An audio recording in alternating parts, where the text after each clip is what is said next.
North Carolina has an abundance of natural resources, from timber to minerals to agriculture. For many years, agriculture had a positive impact on many residents of the state.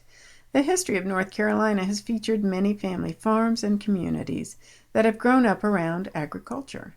But now things are changing, and not always for the best. For instance, Smithfield Farms in eastern North Carolina is the second largest hog producer in the world. On the surface, this looks like a positive economic resource for our state. However, the problems outweigh the benefits. One problem is pollution. It's the way they get rid of their waste that's really most problematic. The hogs dump their feces and urine on the floor. It goes under the hog house out to a lagoon, and there are no beautiful women in bathing suits by any of these lagoons. But it goes out to the lagoon, and then they slop it on the fields.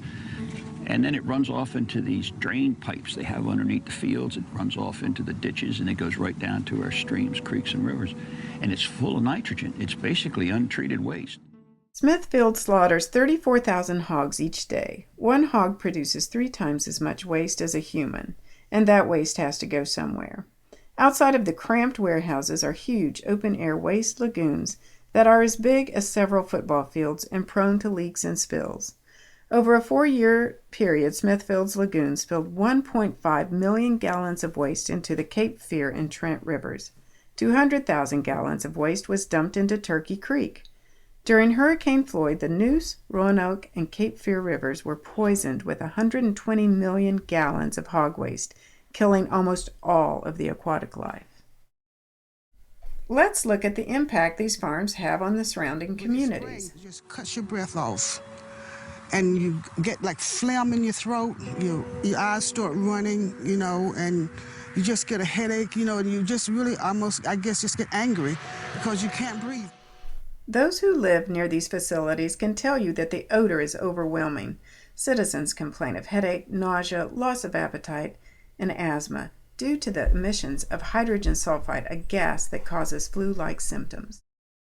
These facilities are always located in areas where the human population has the lowest education. The average farm worker makes $8 an hour.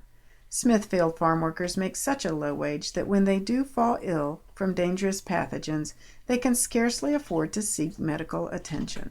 Y trabaja uno 12 días y descansa 2.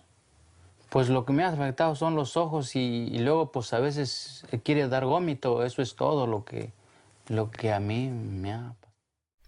Another major issue is the cruelty that is inflicted on the animals.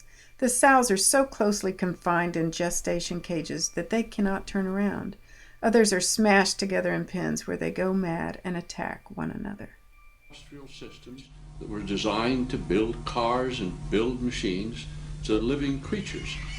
It's infinitely cruel in my mind, and no civilized society, whatever civilized society means, ought to countenance it.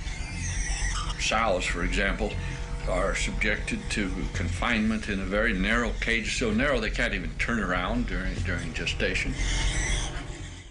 Smithfield's annual profits for 2010 was $3.2 billion, and Larry Pope, Smithfield's CEO, was paid a whopping $20.2 million last year. For North Carolina, this is a blemish on our ethical and environmental scorecard. Our air, water, and health are important resources. Agricultural policies in our state, and specifically those connected to factory farming, must be restructured so that our rivers are not polluted, our citizens are not made ill, and our livestock is treated compassionately.